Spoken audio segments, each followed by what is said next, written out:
Thank you for joining us on another episode of Couch Conversations. And today I'm joined by the amazing one and only Sheridan Skye, who is a registered nurse, but she's got a major interest in strength and conditioning as it pertains to fertility, planning a pregnancy, during a pregnancy, after a pregnancy, and also in the perimenopausal years.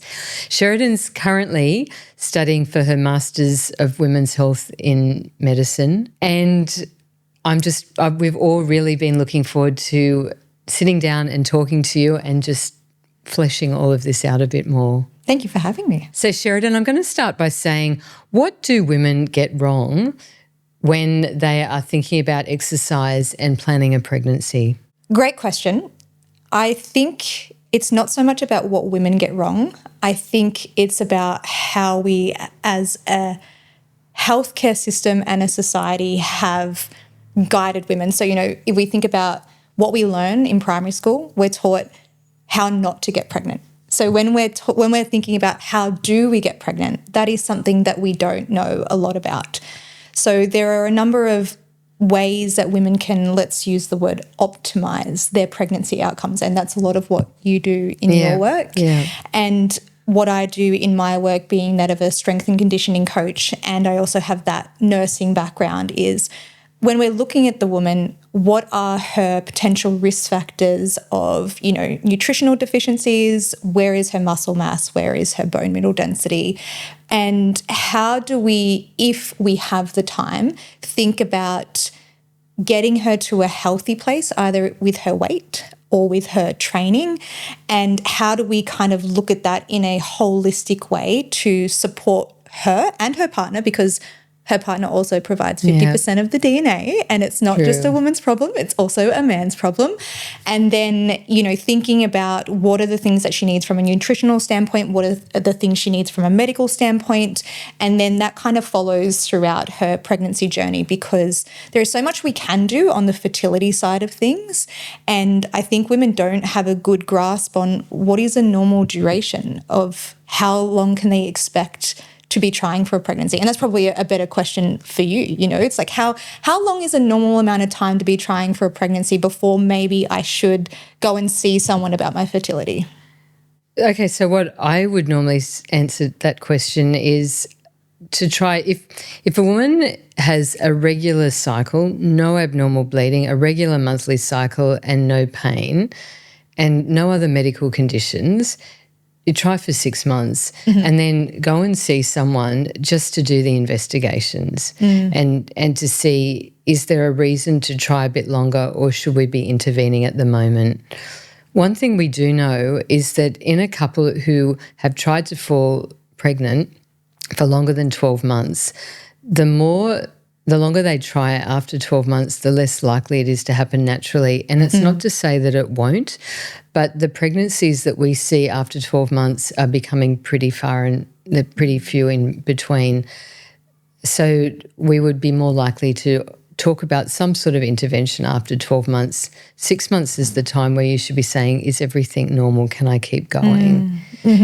And I ask everyone about, like, I take a social history in terms of smoking, drinking. We talk about the diet and often I do talk about how much they're exercising. How much is too much exercise?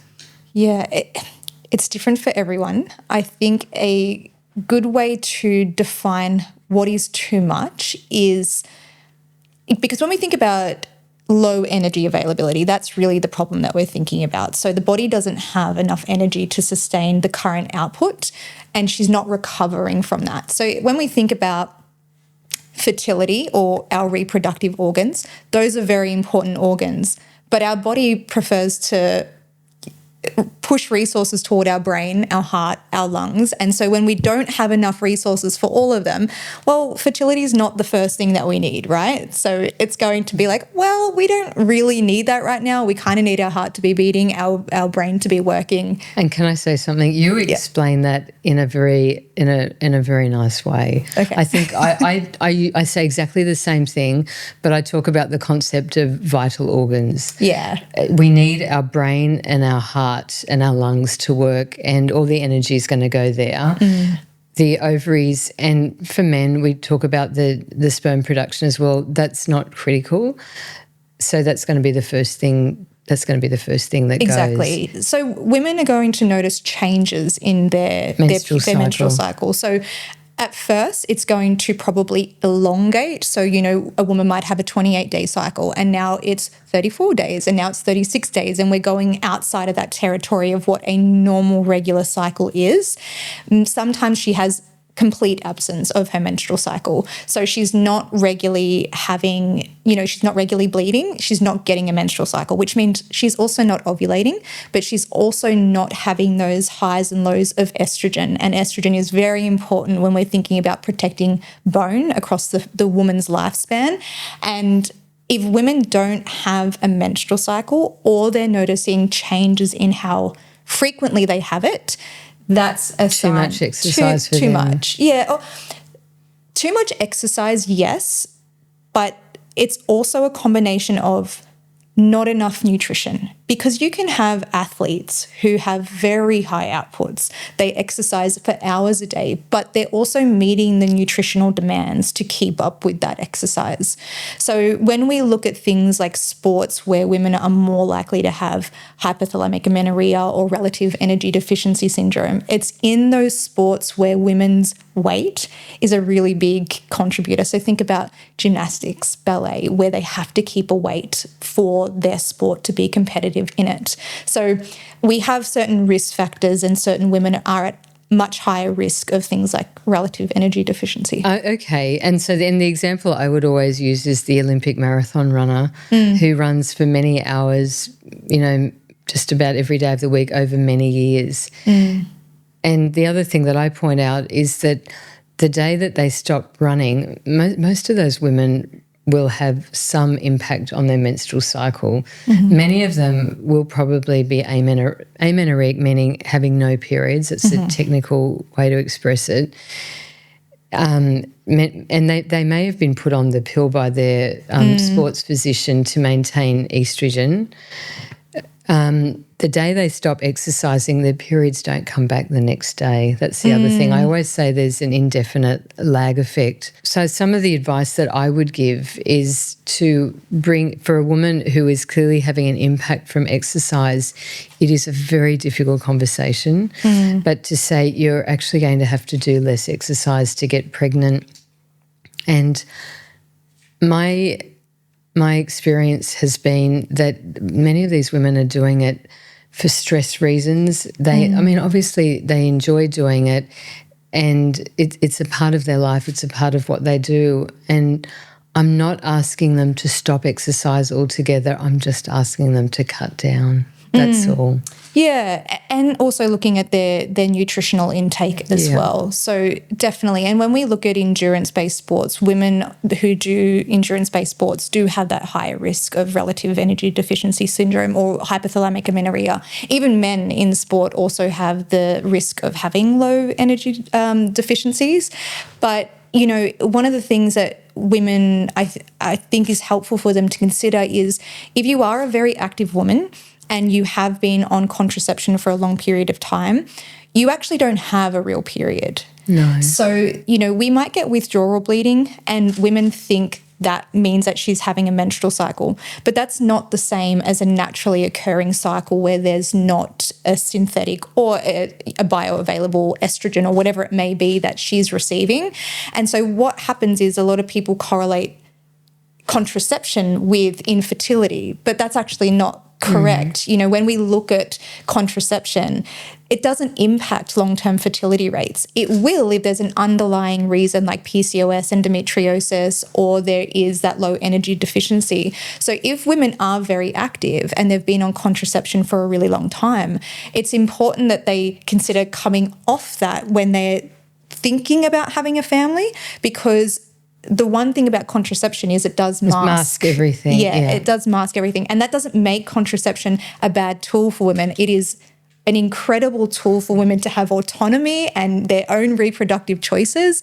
But it does mean that, you know, if women have been on it for a really long time, and if, let's say, they come off of contraception and after 3 months they're not getting a period, that's probably a sign, oh, maybe I should reach out to someone. And, you know, what you said before, Jen, is, you know, 6 months, maybe 12 months. But you go to your general GP and it's, 12 months, it's completely fine. But they don't ask, you know, one, how old are you? Because if you're at an advanced maternal age, or there is a history of smoking, there is a history of PCOS, there's a history of endometriosis, these are all things that would warrant sooner investigation than that 12 months. And I did stress that this is the woman who has a regular cycle. Correct, yeah. With no other medical conditions, no pain, no irregular bleeding. I stressed that. Yeah, but GPs will generally tell you 12 months, but they don't ask those questions. That's been my experience, and and I'm not saying all GPs, you know, there are absolutely incredible ones, but I think ones who don't have that particular interest in fertility, and I don't even know what the guidelines are, you might know better than me, but I think the guidelines are generally 12 months if you've been trying for 12 months. Whereas I think we do say generally a 12-month ballpark, but as someone who's like passionate about fertility, yes, there's nuance. I'm going to say it's 6 months. Yeah, and that's the thing. What about her history? Does she have gynecological conditions that are not being considered? What about the partner? We're always looking at the woman. Well, what about the partner? You know, he or a sperm donor, whoever it may be, is providing 50% of that DNA. So fertility is not just a woman's responsibility, it's also a man's responsibility. So going back to that, what do women do wrong before considering pregnancy? I think we just have this idea that, oh, we're women, that's just what our bodies do. And we don't understand that, you know, when we think about pregnancy loss, the rate of pregnancy loss, I think in Australia it's 1 in 4, or it might be different. You know, women that we know of. And it may be different in other countries, but women who maybe are able to, you know, fall pregnant, maybe have difficulty keeping a pregnancy. And I think that so many of women have experienced multiple pregnancy losses and they're still not being investigated by a fertility specialist, because we've just got to get a little bit better within our healthcare system at identifying women and couples who may benefit or may need different interventions, and also educating women, which is what we're doing, educating people about what is normal and when to put your hand up and say, I need help. Correct. And what about women who, you know, when we think about, we have an aging population, women are getting pregnant much later than they did in the 1950s. You know, I think the average first pregnancy now is 30, around about. No, I think it's 30-something. It's early 30s. Correct. Yeah. And so when we think about women who are over the age of 35, when we're looking at advanced maternal age, which I'm 35, I don't feel old at all, but apparently my ovaries are. So then we increase the risk of complications with the pregnancies. But, you know, women now, the incredible thing about having options is, if I'm not sure that I want to have a baby at 30, maybe I could freeze my eggs. And maybe I could try IVF at 40 instead of being like, I'm on a timeline and I have to do this now. So how do we optimize for, you know, if you're not ready to have a family now, what are your options? And that's where, you know, fertility consultations and working with a professional can help. But if a woman is exercising so much that she's not getting periods, and you've referred to something called hypothalamic amenorrhea, and it just means, I call it a stress-related response. Your periods have stopped because your body's under stress, and it can be physical or emotional. We're mainly dealing with physical today. Yeah. If a woman comes to see me and is not getting periods because of that, the first thing I have to say to her, it's a very difficult conversation, but to talk about cutting down on exercise, because that will improve my ability to be able to stimulate her ovaries to do IVF, to release, to mature eggs, to egg freeze, or to do whatever. If her body is under stress, my ability to do that is limited. So it's not all about medical science. Yes, for sure. The understanding when I'm doing too much exercise and I have to cut back. Can I ask, how do you bring up that conversation with women that you're going to have to cut back on exercise? Yeah, it It's hard. It can be a tricky one when it's based on, you mentioned it before, they use it as an outlet for mental health. Yeah. So even though I focus mostly on strength conditioning, nutrition for women, I don't think those conversations can be had without a multidisciplinary approach. So when I recognize that women maybe have this psychological barrier to reducing their exercise, I will refer them to maybe, a sports psychologist, or get them a little bit more support in that sense. Yeah. But I think for me, one of the main questions is, what's the fear? What are you afraid of? What is the story you're telling yourself that if I do this, this will happen? Yeah. Because it's often this story that's created in their mind that there's something bad that's going to happen on the other end of it. And sometimes just understanding what that story is that they've created can really help you to, one, identify it, name it, but then give her other strategies that she could potentially use. Because for some women, it's not a psychological outlet. It's a way that they control their body weight, their body image. And so if we assume that it's always a mental health outlet, then we can sometimes miss I do this because I'm actually fearful of gaining weight. And so I think a lot of women are receptive, and there's a bit of research on this, and I don't want to quote it because I haven't read it for a really long time, but that women who have previously had a history of an eating disorder, when you bring in the value of potentially a baby and how a healthy diet and a healthy body weight can impact the baby, there's this external and intrinsic value that they say, okay, well, I can actually do this for that reason. And some women need different types of support, but I think that explaining to women that, yes, when we look at the spectrum of having too much body fat, it increases the risks of, infertility, but also complications during pregnancy. Yeah. We all know that, but I think we don't talk enough about what being underweight and what those risk factors are. And that's probably a societal conditioning where we view bigger bodies as naturally unhealthy and a leaner body as naturally healthy and a fit body as healthy. But that doesn't always equate to that of health. So I think it can be trickier when someone's in a smaller body because we may not see the issue with it. How do you usually go about it? Or do you find it's a touchy topic, or how do women usually receive it when you share that with them? I always try to get to know the woman first so that she understands I'm really listening to her and we're on this journey together. I suppose I'm trying to ask around how much are you exercising, and I'm trying to get a feel for what is that driving factor. I say to women, I often need to explain in black and white why I'm saying that. And if I can show her that the hormones are suppressed, for example, the estrogen is less than 100, and there's another hormone called LH, luteinizing hormone. If that one's down, that is often associated with a degree of this stress-related response. If I can show her that's what it is, I say to her, we need to talk about strategies to minimise exercise. And I'm not asking you to do this for the rest of your life.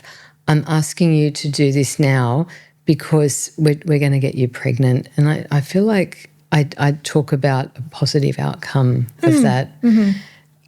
I talk about the short term. That's how I do it. But I'm so careful because I think in women who are overweight, they know that they are. And I think there's guilt and everything. And that's a separate conversation. And I'm not saying they have to feel guilty, but that is a woman who also needs our support, my support. But the woman who is exercising so much that she's underweight may not realise what she's doing, because I think there's a perception by society that women have got to be thin, that thin is beautiful, and that's absolutely not the case. Like, it's about being healthy and about being healthy in your own skin. Is that what you said? So I gently approach the subject, and it's not going to be something that we're going to suddenly be able to sort out in one consultation. It's something that is an ongoing conversation. But I do stress, I'm not asking you to give this up forever, but I'm doing it because we're working towards something. We want to get you pregnant now. Yeah. And I feel like do you feel like they're generally receptive to that? If I can say that this is why, yes, I do. Yeah. Yes, I do think that they are. Yeah. And, as adding another layer from the exercise point of view, I keep coming back to nutrition, but when we think about the growth and development of a human, there's, that research, the first 1,000 days from conception to the 2-year-ish birthday is some of the most important time for the growth and development of a human being. And that requires a lot of nutrients, folate, iodine, omega-3s, calcium, vitamin D. And one of the hallmarks, I guess, of energy deficiency or low energy availability is often women aren't eating enough food. So not just from an energy perspective, because we have our macronutrients, which provide us with energy. They provide calories to compensate for the output we have in exercise. But then when we consider micronutrients as well, we have to eat good quality and enough food to be getting those micronutrients. When we think about folic acid and folate and neural tube defects and how much that can impact the quality of life of a growing and developing human, women need these nutrients for that. And so even prior to falling pregnant, the requirement for things like folate, folic acid is super important before pregnancy, because the neural tube will close before a woman really even knows that she's pregnant, right? Yeah. Which is why we have folic acid, which is why we have public health initiatives where we've fortified grains and bread, milk, which has been an incredible public health initiative for women. But, we need to have these conversations ideally prior to conception, so we can identify risk factors for not just low energy deficiency, but what about micronutrient deficiencies? The need for things like iron increase hugely in pregnancy. A woman who has a period, it's 18 milligrams a day-ish. In pregnancy, it's 27 milligrams a day. It increases massively, and the woman's body will always prioritize the needs of the baby over hers. So we have to make sure that she's getting enough of these nutrients. And then in breastfeeding, one of the coolest things is the nutrient makeup of breast milk is made from the mother's blood levels of her nutrients. So when we look at things like bounce back culture and trying to diet too early in the postpartum period, we have to consider that what the baby gets is what is in the mother's blood levels. And if she's dieting or she's restricting calories to a point where she's reducing all of those micronutrients, that also impacts what the baby gets. So I think when we can frame it as hey, this is a thing that we're not just doing for your body, but also the need of a baby and when the baby's born as well in the postpartum period. That's fantastic. And I think the other thing is society puts out this idea that when a baby's born, a woman has to get back to her normal size pretty quickly. Yeah. And you're just making the point that you're actually still supporting another human being, and that's not the case. I think Princess Kate, Catherine Middleton, is amazing, and she's been through a lot. She's incredible, but we've all seen those photos of her standing outside the hospital with the baby. She's got a whole team looking after her, and she got back to her pre-pregnancy weight very quickly. And women don't have to do that. They don't have to do that. That is not the norm. That's not the standard that women need to achieve. they are supporting another human being, and they still need to maintain adequate nutrition for themselves and for the baby. Yeah, correct. And there was this really interesting study done. It was I can't remember if it was an observational study, but researchers, what they wanted to do was essentially look at what are the postpartum bodies that we're regularly exposed to, and how does that create our understanding of what normal is. And so they looked at the hashtag postpartum body. And what they found in that study is that women who are naturally leaner are more likely to share their physiques in that early postpartum period. So this creates this idea that the majority of postpartum bodies look like this, but it's in fact that the leaner women are just more likely to share it, because when you don't feel great in your skin, you're not putting on a bikini and you're not taking photos of yourself. And when you've got a colicky baby who's up all night and then you're sleep deprived, you're not sharing you looking fabulous. Like, I didn't look fabulous. I'm seeing Celeste Barber. I'm seeing Celeste Barber doing something there. She's great, but I think the point of that really is just to say that it is okay. It is okay to not be svelte within 2 weeks. But it's also that's not the majority of what postpartum bodies look like. I know it looks like it is, and I don't want to take away, Kate Middleton. That's her reality. Yeah. Maybe because of her genetics, potentially because of the resources that she has, but we don't have the same resources. We don't have the same genetics. We haven't had the same birth experience. Birth is so complex. We can do all of the right things. And I always say to my clients and patients, have a birth plan, but don't laminate it, because you can do all of the perfect things and you can still not have the birth that you desire. And that is not your fault. That's birth. When we look at mortality rates of mothers and infants in the 1900s and compare it to today, the reality is that birth can have a lot of things can go wrong in birth. And we are so lucky to have modern medicine to be able to help us through that. But you don't really set the scene for that. There's a lot that you can do. You can exercise, and I recommend that you do. It decreases the risk of gestational diabetes, preeclampsia. It reduces the risk of many things, and it improves maternal depression rates. It lowers that significantly. I couldn't agree more. All of that. Yeah, but it's still, you might want a natural, which is an awful word for it because all birth is birth, but you might want a vaginal birth without the use of a epidural or whatever it may be, and you may require an emergency C-section. So we can't look at one postpartum woman's journey and be say like, that's normal, and everyone should aspire to that. Yeah, what about the woman who had an episiotomy, or she had the use of forceps and she has a levator injury, her pelvic floor, she has a pelvic floor injury? What about the woman who went through 2 hours of pushing to end up in an emergency C-section anyway? It's just, we're not comparing apples to apples. We're comparing apples to bananas, and it's not the same Everyone thing. has their own journey. Yeah. And the thing that we can focus on is, regular exercise is very beneficial in the postpartum period. But I think we've also correlated this belief that if a woman is exercising, it is purely because she wants a certain body. And I really fundamentally think that is a flaw in our thinking, to see an early postpartum woman exercising and thinking it's definitely because she wants to bounce back.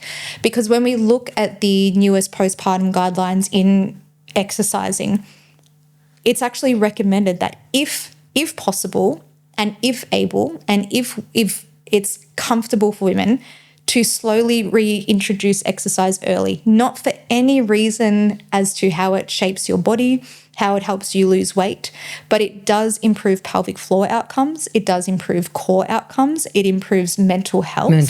Yeah. And that is a huge thing that we need to consider, when we consider postpartum depression rates and postpartum anxiety rates, giving women a tool that they can utilize to help them through that. And when we think about the effects that sleep deprivation has on the way we think, our emotions, our hormones, we know that exercise can mitigate a lot of the sleep deprivation that women do experience in the postpartum period. However, it has to be gradual. It has to meet you where you're at. You know, you have to know how to auto-regulate, what I call auto-regulate, which is if you have 8 hours of sleep, you're going to perform a lot better than if you have 2. You know, we're not expecting to hit Olympic level PBs 1 week postpartum, but maybe some gentle breathing exercises, maybe some pelvic floor exercises. How do we improve pelvic floor outcomes and core outcomes for postpartum women? But we just don't have a lot of support for postpartum women in that realm.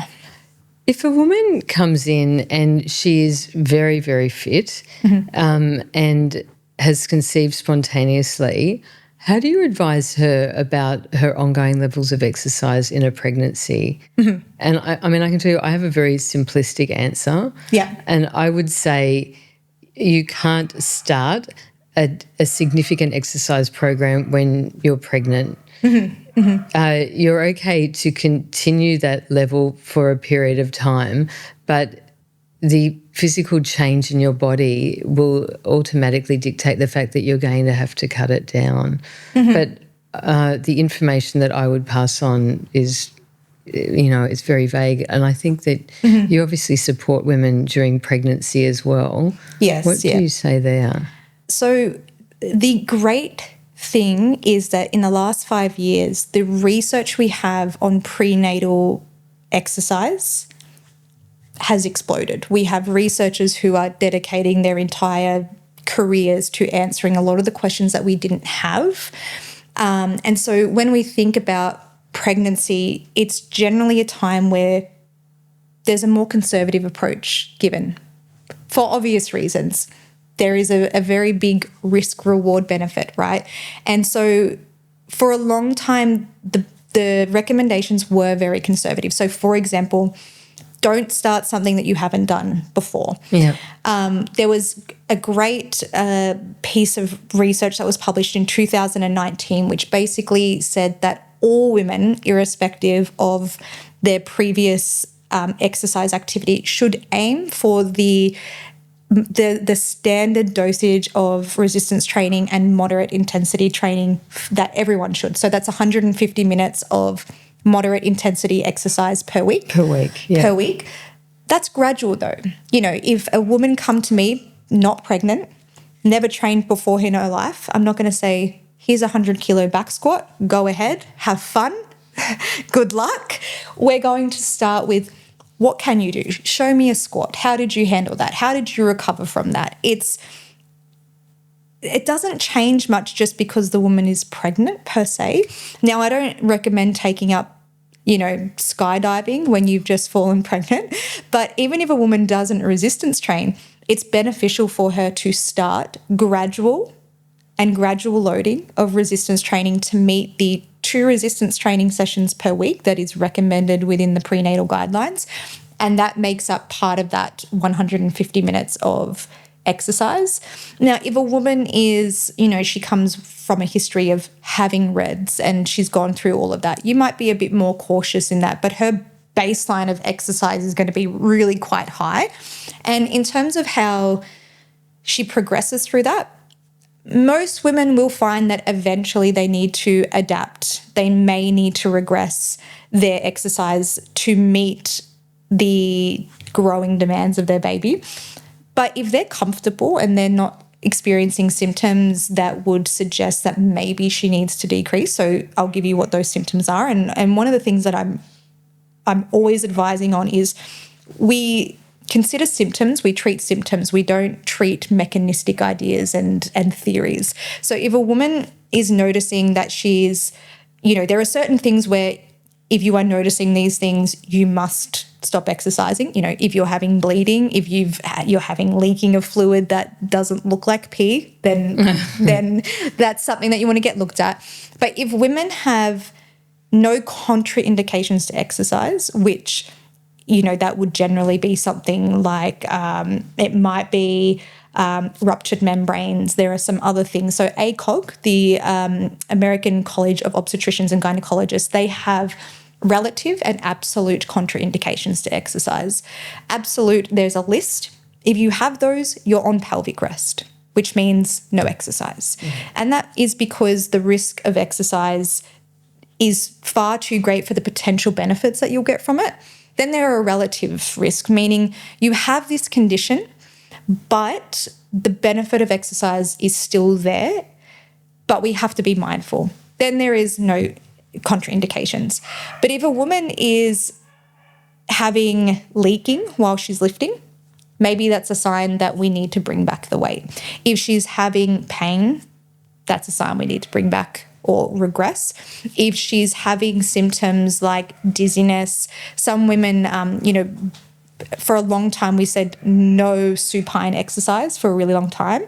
And that came from research we have in prolonged sleeping. So sleeping on your back after 28 weeks. I think in Australia the recommendation is to sleep on your side from 28 weeks just to reduce that potential risk of, cutting off the blood supply to the baby.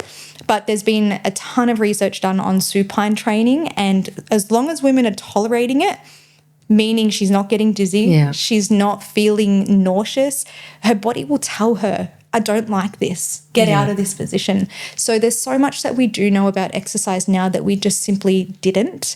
And I find it quite empowering for women because athletes are able to keep up a lot of the intensity that they have been previously, but with the guardrails that if you experience these things, leaking, if you experience heaviness, pelvic floor heaviness, if you experience in any of the things like, ruptures of membranes, bleeding, then these are signs. Yeah. But otherwise, you're pretty good to keep going. Do you see a lot of male clients and advise men on exercise? Not really. The only time that I would really work with men is if a woman comes to me pre-conception to be like, I want to optimize my nutrition, my training. I also have a conversation with, well, how about your partner? What's he doing? Is he exercising? Does he smoke? Does he drink alcohol? And we look at some of the potential risk factors that may be a problem from a fertility perspective from the partner.